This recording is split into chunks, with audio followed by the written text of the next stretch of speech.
Hi, I'm Kimberly Horn, And I'm Hudson Warren, and and we we meant meant well. well.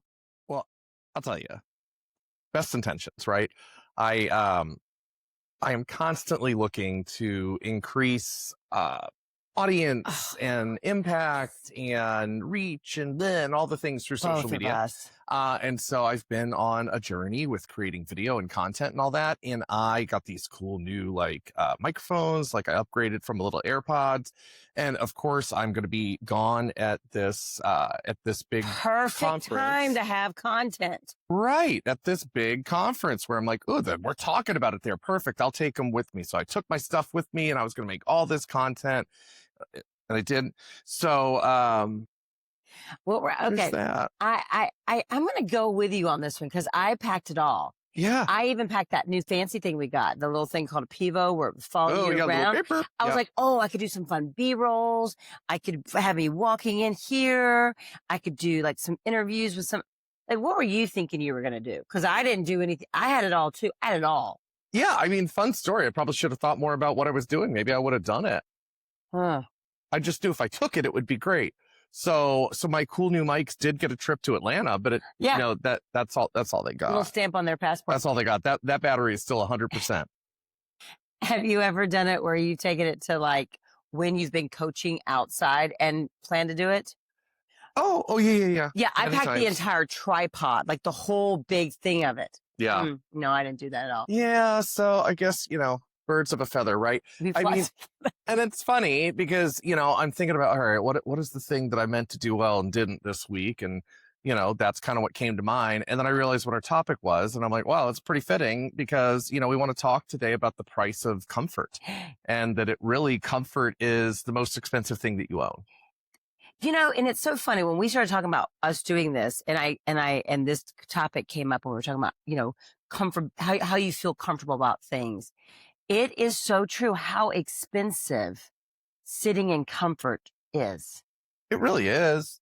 It keeps you from everything, business, personal, whatever. It keeps you from all of the best things that are waiting for you. Mhm. And it's so funny for two people who I think understand that. Yeah. And we've lived that. And yet here's us laughing at one another for still falling into it, right? Yeah. I mean, we're going to make all that content. we No, didn't. we Well, and that was didn't. poor planning as well, too, right? Yeah. When I look back at this and I think about, okay, when have I allowed comfort to cost me? And I think of it like that. Like when has me being comfortable in something cost me growth, money, opportunities, which is a big Yeah. one for me, right? And I can pinpoint one of the biggest times for me, and it Ooh. was I was a CEO of a company in DC and then the CEO of the company here in the Tampa Bay area. And I had been doing that role for so long. It was like my identity. And I knew it and I was good at it. And I can remember sitting in Spain with my husband. And it was so slow, the pain that was. She's coming. always in another country. I love other I countries. need more other country stories. Keep going. Let's do other stuff. But I was sitting we were sitting in Spain on a sidewalk, having a glass of wine, 6 days into a trip. 6 days, Hudson, where you should be like on the ground, ready to have a blast. And I took the biggest breath. I was like, and I looked at my husband and I said, I feel like I'm finally having fun, meaning like finally having fun on this trip. And he looked at me and he says, yeah, Fun Kimberly hasn't been around in a long time, which is our relationship. He can say that, but it was like one of this like shot in the heart. And I don't even think I knew at that time why I was not fun anymore, but it had to do, I was so comfortable in what it was that I was staying in a role that I needed to move on for because it no longer aligned with who I was. Yeah. And that feeling of crap, if I do something different, I have to do that's a lot of, that was a lot of full refresh. Yeah, not even knowing what it was going to look like, right? And I remember coming home from that trip and I almost immediately, I had to get my nerve up, to be honest with you. I almost immediately resigned from the role. And Mike looked at me and he says, because I said, how are you going to feel because I was bringing in pretty decent amount of money for this family. Yeah. He's like, how are you? I said, well, how are you going to feel? He goes, you're going to figure it out, Kimberly. You always do. And that was like one of the biggest costs it was for me. I don't know. Do you have any that you? No, that's really interesting because I hadn't thought about going down that road. And as you were talking, I did think of one, and it's so funny. It's how we met, right? We do this thing where we travel and coach and Mhm. teach, and it's been the coolest journey for me. So cool. And but I almost didn't do it because of the fear of the comfort. Yeah. I mean, when the opportunity was presented to me, my real estate business was doing really well. I was making a lot of money. Now, I mean, sidebar, I was also pretty miserable. Yeah. Because I felt like I was working 24/7 and it wasn't really fulfilling me. But it's hard to ignore when a lot of money is coming into your bank account, right? That's so And true. and our good friend, who I feel like we should actually have like a flat Amber for every We once in a should. while so we can show them what she looks like when we talk about her. But before I was really as much friends with her as it was more of an acquaintance mentorship type of thing, she challenged me really hard because she saw something in me, and she's a really mean loving person. I'm going to say she'll hate that. But She'll hate that, but she'll I was in this room with 100-something other people where she was like, you should be up here doing this. And I was like, oh, no. And it was a back and forth banter because she doesn't like the word no very much. No, she And, doesn't. and it turned into me applying for this role that I didn't really think I was qualified for or wanted, in front of a bunch of strangers who now were going to watch me and ask me about it nonstop. Yeah. And it's funny because I look at it as well, and you talk about comfort and discomfort. Up to that point, the idea of any public speaking to me, because these rooms that we're in can sometimes have 300 people. We're not in stadiums, but it's a lot, and they're all staring at you. And wanting something from you, needing something from you. Yeah. Yeah. And so, for me to public speak at that point, like I can think of times where I've been in a room of 50 people, 100 people, and I've just been tasked with standing up and sharing a thing, like a sentence or two. And I can remember literally going dry, knees buckling. Really? Sitting down. Oh, 100%. Sitting down, hands like this. So much nerve around even just the smallest little speaking in public. But this is why it's so interesting when you step out of your comfort zone anyways. Like you go through a lot of training to do what we do. There's a lot of learning and training and practicing. And I remember the first time I ever got in front of a room on my own without somebody else there to monitor me, I was just okay. Yeah. And then it's never happened again. I've never been nervous. Yeah. Oh my gosh. Not about nothing. Yeah. But I've never been nervous about that, about speaking in front of people. Yeah. And it's been the coolest professional job I've ever had. And it's just all because I said, okay, I'll step on those coals, because I was willing to get into this discomfort. So yeah, it's interesting. Oh, I didn't know that about you though. Oh my God. Petrified of public speaking. Oh yeah. I think I came out of the womb ready to speak in public. I would believe that. I think my mom would agree with that. Everybody I know would agree with that. Oh my gosh. That is so funny. And it is true, because no matter what, even whenever you step into something that you think, because jumping into this role was absolutely, you've got to there's so much that goes into it. You know, what's interesting too, is I think that I have been very comfortable over the last couple of years. Yeah. And not me.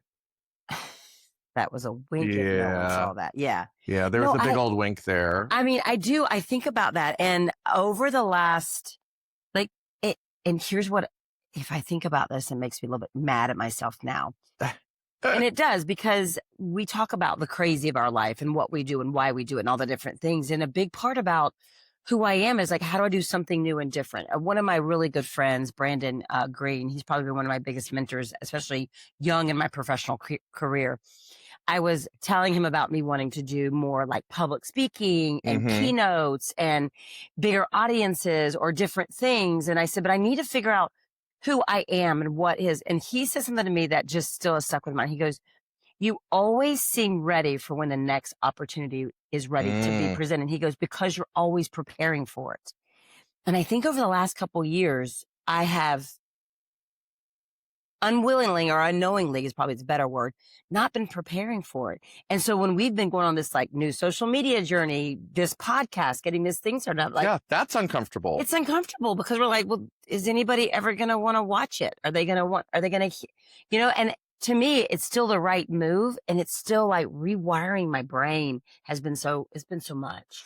Well, and it's funny that you said that, that he said that you were always preparing for the next opportunity, which I would say is true about you. But I think what's interesting for people in general is that I believe that everybody is always preparing for their next opportunity. The right. challenge is, Do they step into a lot of us are doing a really poor job of it. Yeah. Like we're so stuck on, nope, this works. This is normal. This is where I stay. And that there might be opportunities around you, but you can't even see them because of the way that you're preparing for that opportunity by not preparing. I know that sounds weird, but that's kind of what I think of. Yeah. No, you're totally right. So I used to do competitive cheer. Yeah. And gymnastics. No way. And stuff. No way. I'm totally your cheerleader. And I remember right before you stepped on stage, it never failed. Right before you step on, I was always like, I gotta go pee. Yeah. Like there's no time for that. But it was that feeling. And so as an adult, it actually feels like, what is that pee in the pants moment? Like where you're like, this is going to make me feel something. If I don't do this, then what am I, like, I feel like we should ask ourselves, like, I love that you said, before you said something about, I asked myself, am I going to have joy and will it bring income and wealth into your world? And, I think I think there should be some questions around, are you sitting in too much comfort right now? Yeah, for anybody. And that doesn't mean that everybody has to go be like some daredevil or start a business or whatever. But I look at it this way. I don't know. This might be news to some people. We're all going to die. And so I look at it this way. When I die, what am I going to have more of? Am I going to be more pleased that I took risks, or am I going to be filled with regret? And I don't want to die with regret. And so those uncomfortable moments, like, don't get me wrong, like it's, we coach salespeople all the time, and we have both done this long enough to know that it is ridiculous to think that it's that scary to pick up your phone and make a sales call. Like it's a call. Who cares? But I do remember being at that point where it was like, wow, this phone is really heavy. What happened? It's this fear that we let control us, but that comfort costs you anything. I look back and, in the last episode, we kind of shared a little bit of our story. And, I shared that I did move here to Florida for a long distance relationship. And it was totally uncomfortable to leave a successful career, a family that loved me, amazing friends, and just go start over in some random place that I look back now, and while it didn't work, I can't even think about it without getting upset. If I wouldn't have been uncomfortable and taken that big leap that everybody told me I shouldn't do, including my family. Yeah. They were like, oh, I don't know. And I did it anyways. Yeah. And they were probably right to an extent about the why, but I mean, I would not have my marriage. I would not have my kids. I would not have my current friends. I would not have the level of success I have, because I would have probably stayed real comfortable, because that was the first time I got real uncomfortable in my life. Yeah. And so gosh, what would it have cost me? And then I think for other people, if you're sitting in comfort, I understand that discomfort can be scary, but what are you costing yourself? And how much weight, are you really willing to bank on the idea that you've just got so much time left that you can wait and you'll get uncomfortable next year? It's hard. No. And when you look at the cost of comfort, discomfort is required for growth. 100%. Something should give you a feeling of, I grew up in the South, dirt road South, and dirt roads, squirrels, the whole thing. And my mom used to truly throw spaghetti on the wall to see if it was done. Yeah. So I think, and I can think of all the spaghetti, not real spaghetti, but the spaghetti of life. The spaghetti of life. I can think of all the spaghetti of life that I threw up against the wall, and not all of it stuck. But you know what? I threw it. I went in and I put my energy and effort, and I made a decision. Did it bring me joy? And I'll tell you what, that's a big one. If it brings me joy and I'm still uncomfortable, I'm okay, because I know I'm on the right path. 100%. There's the book that I know for a fact both of us have read, or at least learned about, the top 5 regrets of the dying. Yes. And it's the short version, if you've never read it, is that's this palliative care nurse that basically throughout her career has kept track of what she's been told as she's delivered hospice care. And, these people, as they die, all of their regrets are around things they didn't do. Dude. It's never regrets of like, oh, I did too much and I got too, it's all regrets around staying in that comfort zone. And I just, the other thing is we share a mentor who used to always say, you're either growing or you're dying. Yeah. And it's such an aggressive statement, but I do believe it's so true. And so if we're going to be growth-minded individuals, which I don't think anybody listening to this is be like, I don't want to grow. Of course you want to grow. Well, then you got to get uncomfortable. It's not I don't want to grow. It's I don't want to figure out how I have to do it. Right. I don't want the whatever pain, or I'm not going to look good, or I'm not going to be right, or I'm going to be a loser. Or I think that I love that you brought that book up, because that is such a good thing, is that none of them say, I wish I would have tried less things. No, literally no one in her entire decades long career. It's wild. Another thing that she brings up in there that I think is great is stop doing crap for other people. Stop trying to please everybody's out there. I think that's you can't. No, you can't. And you're not a taco. Not everybody's going to love you. I don't love tacos. Well, I guarantee there are people who are like, tacos are gross in the comments. Like, that's my point. Not everybody's going to love you. Cup of tea. Yeah, who cares and what they think? Fine. I look at sales and I look how our world is evolving. And it's interesting because we work a lot in a sales field, and there's certain things that when we got started, were told and taught that they were totally taboo. You don't talk about it with clients. You don't talk about it on a public forum. And that's still burnt into my brain. Yeah. And yet it's so interesting that I coach a lot of people who have gotten very loud about super controversial things like religion or politics. And I'm not going to talk about sides. The point is, they're all actually doing better. Yeah. Because they were able to get uncomfortable, which allowed other people that are like them to find them. And now they want to support them because they're speaking up rather than being some I'll flow wherever the wind is. It's just so interesting when we get out of that. I know so few people that ever regret getting out of their comfort zone. No. It's usually, oh, that wasn't that bad, and things are better. And I'm okay. And yet we still avoid it, and it's this strange thing. Well, a joke that I always like to say, because you talked about sales a little bit there, and talk about people getting on the call, and a lot of people can relate no matter what your line of business is. And I'm like, when you make that phone call, I have never met anybody who has been snatched through the phone, beat to a pulp, and stuck back in. Like, it's just, stop worrying about whether or not people are going to agree with you and, think that what you're doing is a good idea. Just start doing it. Okay. So if you were going to give somebody a little bit of like, how do you know I'm sitting in comfort, or what should I do to get out of comfort so that it's not costing me so much? Do you have any? Oh, I know it's a good one, right? I was thinking. Man. I mean, there's a lot of directions to go with that. I mean, the first thing I would say is, how do you know if you're sitting in too much comfort? I mean, this is such a smart aleck reply, but I really mean it. You're